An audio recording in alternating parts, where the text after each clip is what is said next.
दोस्तों नमस्कार। आज मैं कई पॉइंट्स पे ना जो बहुत लोगों के बहुत सारे सवाल होते हैं उनको मैंने लिख लिया। आज मैंने शुरू करते हैं कि एक एक पॉइंट पे बातें करना, जिन लोगों के सवाल होते हैं उनको जवाब। जैसे एक सवाल होता है कि अ, अवतारी की जरूरत कैसे महसूस होती की जरूरत है, तो उसका जवाब ये है कि जैसे किसी समस्या से व्यक्तिगत हम खुद लड़ रहे हैं, कोई समस्या आ गई, अधर्म से संबंधित बात कह रहा हूँ, या पहले ये समझ लो कि कोई बीमारी व्यक्तिगत किसी एक को हुई, उसका इलाज नहीं हुआ, उसने उसका इलाज अपने घर वालों से पूछा, उन्होंने देसी इलाज किया तब भी नहीं हुआ, उन्होंने गांव के डॉक्टर से देखा तब भी नहीं हुआ, फिर शहर गए वहाँ भी नहीं हुआ, फिर बाहर मतलब और बड़े शहर में गए वहाँ भी नहीं हुआ, फिर पूरे देश में गए वहाँ भी नहीं हुआ, फिर विदेश। यानी कि एक ऐसी बीमारी ने जन्म ले लिया जो विदेश स्तर पर हो गई, अंतर्राष्ट्रीय स्तर पर उसका इलाज ढूंढा जा रहा, समस्या बड़ी। वैसे ही अधर्म की बात है, कोई समस्या आई अधर्म से संबंधित, जहाँ पर लगा यार भगवान कुछ कर क्यों नहीं रहे हैं, वो आपने व्यक्तिगत आई, घर वालों को बताई, उन पे भी नहीं हल हो पाई, कुटुंब में बताई, उन पे भी हल नहीं हो पाई, गांव वालों से प्रधान जी को बताई, वहाँ हल नहीं हुई, फिर जिले में बताई, फिर राज्य में बताई, फिर आपने वो देश में भी समस्या बढ़ गई, फिर अंतर्राष्ट्रीय बढ़ गई। जब समस्या ऐसी हो जाए उसे अधर्म कहते हैं कि अंतर्राष्ट्रीय स्तर का हो गया मामला, तब उसको निपटाने के लिए, समस्या को हल करने के लिए, अधर्म को मिटाने के लिए खुद ही अवतारी शक्तियाँ धीरे धीरे, जैसे समस्या बढ़ती रहती है तो उसके साथ साथ अवतारी शक्तियाँ भी बढ़ती रहती हैं। प्रकट होना एक अलग चीज़ है, वो धीरे धीरे उनके रूप भी प्रकट, कोई रिसर्च कर रहा है, कोई लेबोरेटरी में जा रहा है, कोई टीचर के रूप में समझा रहा है, तो वो शक्तियाँ जैसे जैसे समस्या आ रही शक्तियाँ भी साथ साथ चल रही है, वो हल नहीं निकल रहा, तो हल जाके एक विशेष रूप से अवतारी एक शक्ति उत्पन्न होती है।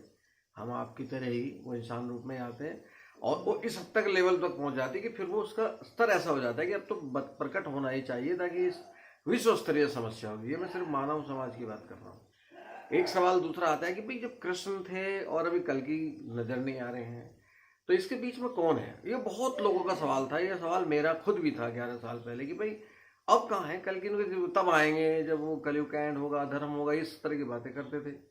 तो मेरे तो खैर बहुत सारे सवाल थे, पर आज उसका जवाब दे रहा हूँ आपको। बहुत लोगों का सवाल था, अभी थोड़ी देर पहले भी किसी ने पूछा मैसेज में कि अब कौन है, क्या वो प्रकट हो गए या क्या प्रकट होंगे, इस तरह का जो सवाल है। बहुत आज तक ये जवाब किसी ने दिया नहीं होगा, सुन लीजिए आप।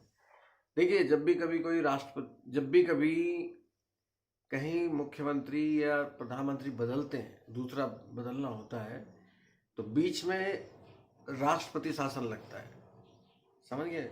मतलब जिनका शासन परमानेंट, तो हम राष्ट्रपति शासन में ही रहते हैं, बीच में हम सरकार, जैसे सरकार बनती है तो मुख्यमंत्री प्रधानमंत्री वो भी उन्हीं के अधीन ही होते हैं।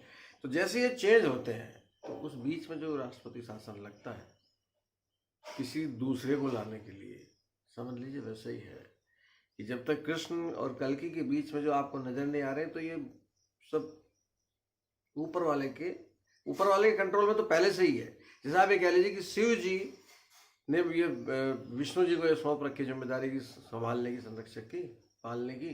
अभी ये जो बदलने का कार्रवाई हुई, बदलने के, वो कल्कि जी तैयारी कर रहे हैं आने की, तो वो तब तक उनके शिव जी के अधीन है। अब मतलब सब जब तक वो प्रकट नहीं हो रहे हैं अवतारी, तब तक सब परमात्मा।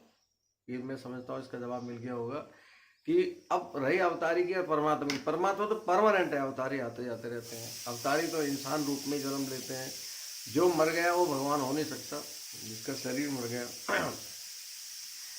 दूसरी बात एक और हम आते हैं इस पर कि इंसानी रूप में जन्म लेके पुरुषों में उत्तम बनने के बाद जो चीज़ बचती है तो वो तो उनका ज्ञान ही है जो अमर हो जाता है। सवाल ये है कि कृष्ण जी जो गीता में पढ़ा गए, श्रीमद् भागवत, वो तो लगातार चले गई पहली, और अब दूसरा एक और सवाल आता है कि कलयुग में कल्कि अवतार की आवश्यकता। भाई कलयुग चल रहा है, 100% पाप है, अधर्म है, हम लोग चारों तरफ घिरे हुए, तो इसमें तो सबसे ज्यादा आवश्यकता है। इसलिए वो 64 कलाएं, यानी कि सोचो कोई व्यक्ति सबसे ज्यादा पढ़ा लिखा हो, उससे ज्यादा कलाएं है ही नहीं, यानी कि हमारे पास कल्कि के रूप में वो सर्वोत्तम है। कितना अद्भुत होगा कि उससे आगे पढ़ाई लिखाई नहीं है, उससे आगे कलाएं ही नहीं है। एक तो ये, दूसरा एक और मैं बता दूं आपको कि जो एक होता है कि भाई माया, यानी पहले क्या होता था, पहले के युगों की बात करें, आज की डेट में तो हम लोग इंसान लोग भी बहुत ज़्यादा बुद्धिमान है, बहुत ज़्यादा ज्ञानवान है, बहुत बहुत सारे भक्ति वाले भी हैं। मतलब ऐसे नहीं कि हम जब हम कलयुग में हैं तो हम बहुत सारी चीज़ों में बहुत, कलयुग तो सबसे टॉप युग है, चाहे अधर्म का हो चाहे तरक्की का हो, तो हम सबसे टॉप वाली स्थिति में है। अब जैसे देखो पहले क्या होता था कि भाई माया माया पर, भक्ति पे और ज्ञान पे, इन चीज़ों पे बाद में बनाऊंगा अलग से, परंतु अभी बता दूं पहले माया क्या होता है, प्रेम, पैसा, शरीर, हवस, ये माया हुआ करती थी पहले।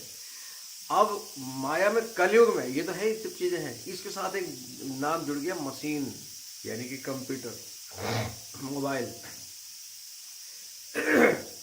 ये जहां जहां कार, ये वो जितनी चीजें हम मशीनों के आसपास घिरे हुए, अब हमारी माया मोह में एक मशीन माया भी हो गई है। अभी आप एक बटन दबा दो, आपके बैंक भी रुक जाएंगे, ट्रेन भी, हवाई जहाज सब अपना रुक जाएंगे वहीं, जब तक वो इंटरनेट काम नहीं करेगा। तो ये मशीन से घिर गए, ये भी एक माया है, इसने तो बिल्कुल चारों तरफ से हमें घेर ही लिया है। हम इंसानी ना होकर मशीन ही हो गए। दूसरा एक था मोक्ष के बारे में, जल्दी जल्दी बता रहा हूँ आज आपको। देखो मोक्ष की जरूरत किस है? मोक्ष की जरूरत उसे है जिसे पता होगी यार मोक्ष भी चाहिए, उसे ही तो जरूरत है। और जिसे नहीं पता जरूरत उसे भी है, मगर उसको उतना कष्ट नहीं है इस बात का कि मोक्ष नहीं मुझे मिल रहा है। मोक्ष की जरूरत हर ज्ञानी व्यक्ति को, जो भी ज्ञानी है ना उसको मोक्ष चाहिए। और जो ज्ञानी से थोड़ा आगे बढ़ के भक्त बन गया, समझ लीजिए मोक्ष मिल गया उसको। भक्त मोक्ष, ज्ञानी से भक्त बनने तक की जो प्रक्रिया है उसी मतलब स्पेशल बन गया, विशेष मोक्ष मिल गया। दूसरा है, एक और बहुत खूबसूरत बात सुनिए, आज मैं लिख के लाया हूँ ताकि वही सीधी कही जाए कि जब जब धर्म की हानि होती है मैं तब आता हूँ। ईश्वर कहते हैं अवतार के रूप में अधर्म मिटाने के लिए। कभी ये नहीं कहते मैं दुख मिटाने के लिए आया हूँ या सुख देने के लिए आया हूँ, कि मैं दुख मिटाने आया, दुख नहीं, अधर्म। अधर्म बहुत सारे दुखों का, तकलीफों का कारण है। तो दुख नहीं कहते, अधर्म मिटाने, धर्म की रक्षा करने। धर्म में सब है हमारा, नैतिक संस्कार, सुख, सब चीजें, ठीक।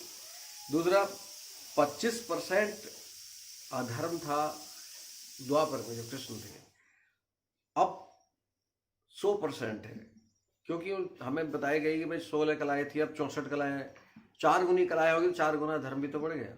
तो 4 गुना जो अधर्म बढ़ा है, उनकी अवतार की क्यों जरूरत है कल्कि के रूप में? उस तरह से वो और अब, उनमें और अब में इतना अंतर है कि जो मशीनी युग हुआ है 75% जो हमारा अधर्म हुआ है, वो टोटल एक मशीनों के कारण ज्यादा है। तो इसमें जो अलग टाइप का अवतार, उनको आध्यात्मिक के साथ साथ दूसरे टाइप का भी होना जरूरी है टेक्निकली, कि जो इन चीजों को वो आध्यात्मिक रूप से बता सके। देखो परिवर्तन तो आध्यात्मिक ही आएगा, ये तो क्लियर ही बात है। हमारी गीता हो या कुछ भी ले ले, वो जो परिवर्तन है वो आएगा ज्ञान से ही, वो आध्यात्म से ही आएगा, मगर वो पता होगा उसको टेक्निकल सारी चीजें, तभी तो बता पाएंगे।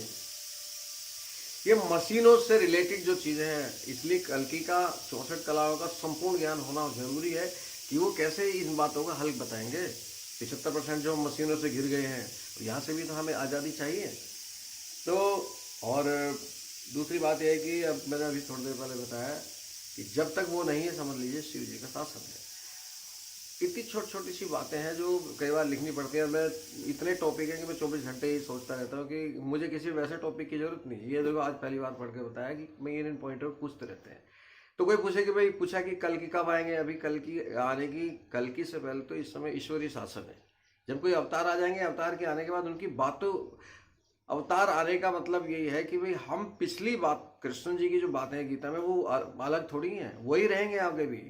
भाई धरती, आकाश, वायु, अग्निजल, ये वाली बात है। सदाचार रहो, ये वाली बात है, यही तो कहनी है। मगर जो जकड़ गया है इंसान कलयुग में 75% होकर मशीनी, उसको उस नए तरीके से कहा जाएगा। इसलिए कल्कि का आना वैसे जरूरी है, इंसानी रूप में, दिव्य रूप में वो जो आएंगे, क्योंकि समस्याएं अंतर्राष्ट्रीय स्तर से हो गई, तो वो विश्व कल्याण वाले ही होंगे और वो विश्व स्तरीय ही होंगे। अब ये ऐसा नहीं होगा कि इस देश के लिए, उस देश के लिए, भी नहीं है। आज की डेट में बीमारियां भी विश्व स्तरीय हो रही हैं, तो जब बीमारियां विश्व स्तर की हो रही हैं, तो उसका संकट हरण का कारण, उपाय भी तो विश्व स्तरीय होगा। तो आज दोस्तों थोड़ा सा लंबा हो गया, मगर एक अगर आपको अच्छा लगा हो तो इसमें अपनी कमेंट जरूर दीजिए, फिर उससे बात करेंगे। जय